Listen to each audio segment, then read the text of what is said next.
শাকিব খান ছাড়া তিনজন প্রিয় অভিনেতার নাম চলচ্চিত্রে। মান্না ভাই, উনি তো মারা গিয়েছেন, কিন্তু উনি আমার একজন প্রিয় নায়ক ছিলেন। খুবই কষ্টকর ব্যাপার। রিয়াজ, মান্না ভাই, রিয়াজ ভাই। আর কারো পাইতেছি না। আপনি দেখেন না, আমি দুটো নায়িকার নাম নিতে পারলাম না। ট্রু আমার পছন্দের, রাইট। আমি কিন্তু তারপরেও মেকশিফট আমি টেলিভিশন থেকে একটি নায়িকা তৈরি করে আমি ফিল্মে নিয়ে আসতেছি আমার ছবিতে, টেলিভিশন থেকে আপনার সাথে এই সেক্টরটা। বাণিজ্যিক চলচ্চিত্র যেটা আমি বানাই বা যেটা আমি বানাচ্ছি বর্তমানে, সামনে কি বানাবো যেটার জন্য, বাণিজ্যিক চলচ্চিত্রে Joya Hasan most probably right now sellable না।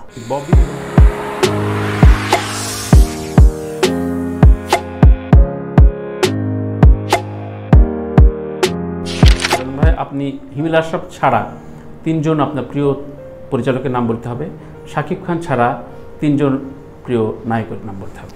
বাংলাদেশের পরিচালক? অবশ্যই বাংলাদেশের, যার কাজ ভালো লাগে। আচ্ছা, হিমেল আশরাফ ছাড়া? এটা তো কলিজার ভিতরে আছে। আচ্ছা, হ্যাঁ, দীপন ফাইন, ওর কাজ আমার ভালো লাগে। রায়হান রাফি ঠিকঠাক বানায় একদম। আমার মনে হয় Anshu is better director. Good choice. Anshu is better director.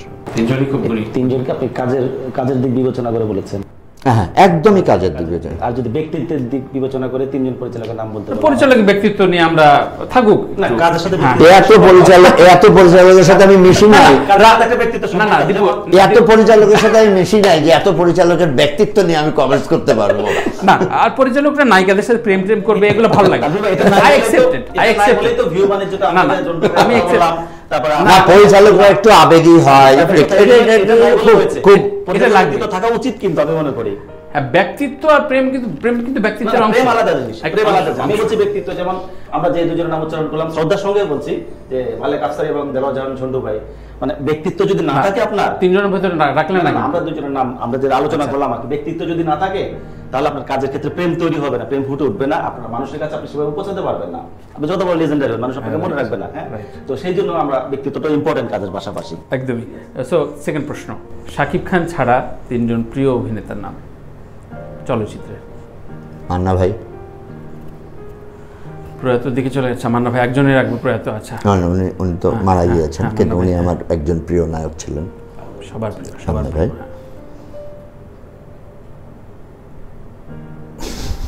খুবই কষ্টকর ব্যাপার।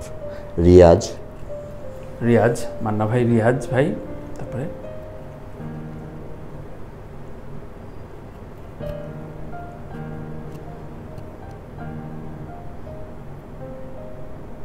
আর কাউরে পাইতেছি না।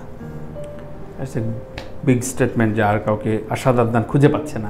আমরা কি অন্যদিকে যাবো, কিন্তু তার আগে নায়িকা বাদগুলো কেন? নায়িকা আসবে। নায়ক, আপনি নায়ক বলেছেন?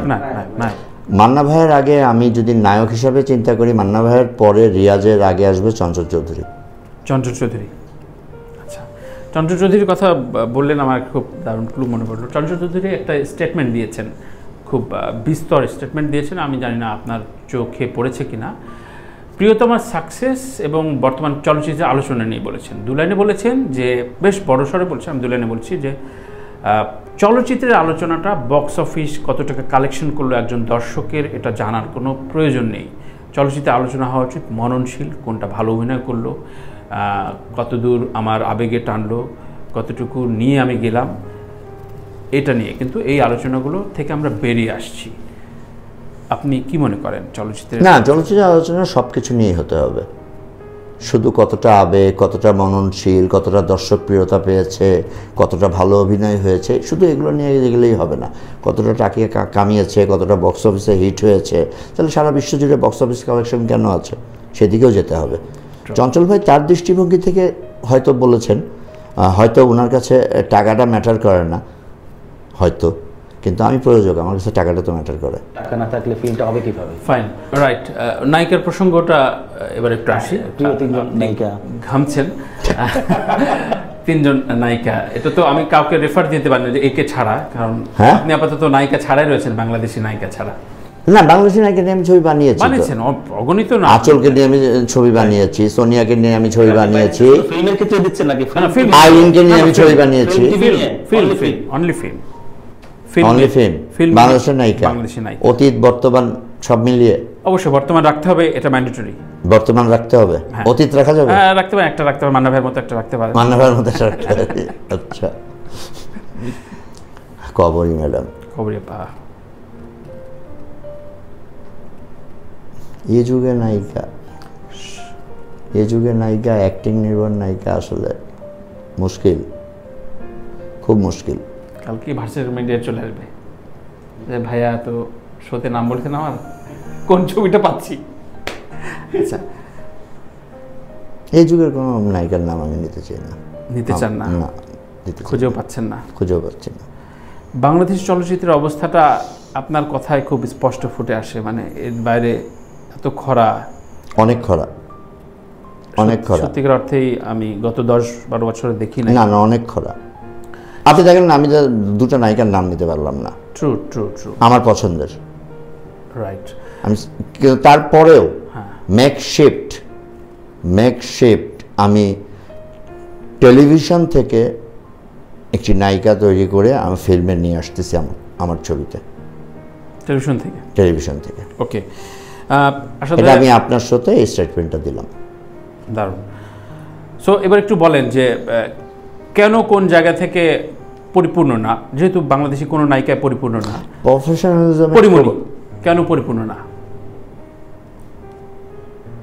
ব্যক্তিগত জীবন অনেক এলোমেলো। বিদ্যাসী নামিম অনেক বেশি পরিপক্ক, নুসরাত ফারিয়া বেশি খোলামেলা। নুসরাত বেশি খোলামেলা। তোমার 2-3টা নাম বলো নায়িকা, দীপু। এই সময়ের? হ্যাঁ, মাহিয়া মাহি। এই সময় তো আর নায়িকা হিসাবে সেলেবল না। একটা সময় যখন কাজ করেছে তখন তার একটা ফ্যান বেস ছিল। আমি চেষ্টা করেছিলাম তাকে নিয়ে কাজ করারও, কিন্তু হয়ে ওঠেনি কাজটি। সেই সময় আমি চেষ্টা করেছিলাম। জয়া আহসান, না, উনি ভালো অভিনয় করে, গুণী অভিনেত্রী, ওনাকে পছন্দ করি। ওনার সাথে আমার বহু নাটকে কাজ হয়েছে, আমার ভার্চুয়াল মিডিয়ার বহু নাটক উনি করেছেন। কিন্তু উনি খুব চুজি হয়ে কাজ করেন, ওনার জন্য অনেক সময় দিতে হয়। আমাদের তো আসলে এখনও এই সংস্কৃতিটা গড়ে ওঠেনি, ওভাবে আমরা মানে টাইম ফ্রেম বেঁধে কাজ করতে পারছি না। এই জন্য উনি বাংলাদেশেও এখন কাজ করা কমিয়ে দিয়েছেন। উনি এখন কলকাতা এবং মুম্বাইয়ের দিকেই ধাবিত হচ্ছেন। তো উনি ভালো কাজ করেন, ওনাকে আমি পছন্দ করি। কিন্তু বাণিজ্যিক চলচ্চিত্র যেটা আমি বানাই বা যেটা আমি বানাচ্ছি বর্তমানে, সামনে কী বানাবো যেটার জন্য, বাণিজ্যিক চলচ্চিত্রে Joya Ahsan most probably right now sellable না। ববি এবং পূজা চেরি, ববিকে আমি চিনি না। চেনেন না? ববিকে আমি চিনি না। পূজা চেরি ও দুটা কাজ করছে, আমি পেপার পত্রিকায় পড়ছি, আমি পার্সোনালি তাকে চিনি না।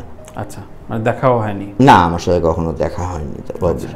আচ্ছা, আর পূজা চেরির একটি কাজ আমি দেখেছি, এস এ হক অলিকের গোলুই ছবিতে কাজ করেছে, ভালো কাজ করেছে, ভালো অভিনেত্রী। কিন্তু একটি ঘটনার মধ্যে সে আছে, এজন্য খুব ইজিলি তাকে নিয়ে ফ্রুটফুল ওয়েতে কাজ করা সম্ভব না। বুবলি এবং অপু বিশ্বাসকে কীভাবে বিশ্লেষণ করেন আপনি? তা তো আসলে আমার ভাবি হয়, এই জন্যই তো আমি আলাদাভাবে প্রশ্নটা করলাম। এই জন্য তো সমস্যা, দুজনই তো ভাবি আমার। বা বাদ দিয়ে আপনি চিত্রনায়িকা অপু বিশ্বাস, চিত্রনায়িকা বুবলিকে বিশ্লেষণ? অপু বিশ্বাস চিত্রনায়িকা হিসেবে ভালো ছিলেন, অবশ্যই ছিলেন। এখন তো উনি চিত্রনায়িকা না, উনি অবশ্যই ছিলেন। উনি যখন চিত্রনায়িকা ছিলেন তখন উনি ভালো কাজ করেছেন, অনেক ভালো ভালো ছবি উপহার দিয়েছেন। উনি ভালো মানুষ, সাকিবের ওয়াইফ ছিলেন, সাকিবের ছেলের মা। আমার সাথে একটা ভালো সম্পর্ক আছে, আমি তাকে পছন্দ করি। Apu Biswas is good. আর ইন টার্মস অফ বুবলি, আসলে বুবলির সাথে আমার ভাবে পরিচয় নাই, আমার একবারই দেখা হয়েছে। তারা একটা ছবির শুটিং করছিল পাবনাতে, ওই সময় আমি পাবনাতে ছিলাম রোজার মাসে, তখন আমার দেখা হয়েছে, মিনিট 10 কথা হয়েছে, এইটুকুই আমি তার সম্বন্ধে জানি। এছাড়া ওভাবে আসলে বুবলিকে আমার চেনা নাই। আচ্ছা, আসলে ভাই বলা হয় যে শাকিব খানের পরবর্তী যে সম্পর্কের যে টানাপোড়েন এবং সম্পর্কের যে স্থিতিশীলতা, সেই জায়গা থেকে আসাদ আদনান, হিমেল আশরাফ এবং সাকিব তিনজনেরই একটা সমঝোতায় অপু বিশ্বাসের সাথে বেশ ইন্টিমেট রয়েছে, যোগাযোগ রয়েছে। তো আপনার পরামর্শ শুনেই নাকি অপু বিশ্বাস বেশ খানিকটা কাজে, বা এই যে আমেরিকা ঘুরতে গেল, যে কোনো স্টেটমেন্টে বলা হয়, এবং সে এখানে এই সিটে এসেও বলেছে যে আমি তার স্ত্রী যদি নাও থাকি, আমি আমার শাশুড়ি কিন্তু তার মা, তার শাশুড়ি এবং তার আমার ননদের সাথে ভীষণ ভালো সম্পর্ক, মানে তার ননদের সাথে। আপনাদের ইন্ধন বলবো না, ইন্ধন শব্দটা বাজে, আপনাদের পরামর্শ এবং পারিবারিক যে একটা let's hope for the best, দেখা যাক কি হয়। কি ইঙ্গিত দিলেন, এই কি ইঙ্গিত? Let's hope for the best.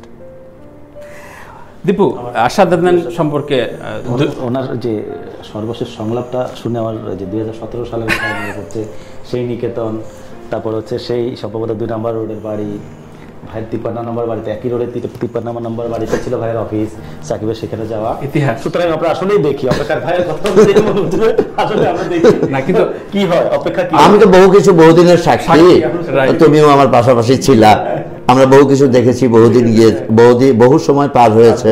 তো এখন তো আসলে চাইলেই সব কথা সব জায়গায় সব সময় বলতে পারি না, তো এই জন্যই এক কথাই বললাম let's hope for the best.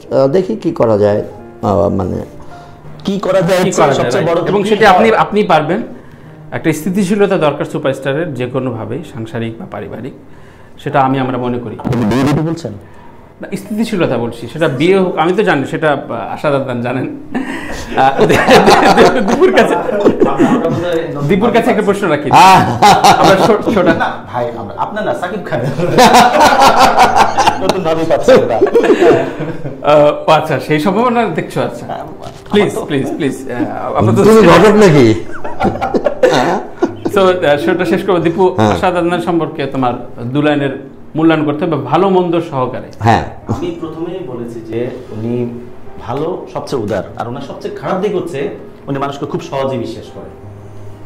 আচ্ছা, ওকে, থ্যাংক ইউ। গণমাধ্যমে আমরা আসলে এই শোতে একটা মানে ভাইস ভার্সা একটা প্রশ্ন নিই, আমাকে একটি এবং দীপুকে একটি প্রশ্ন করতে হবে আপনার।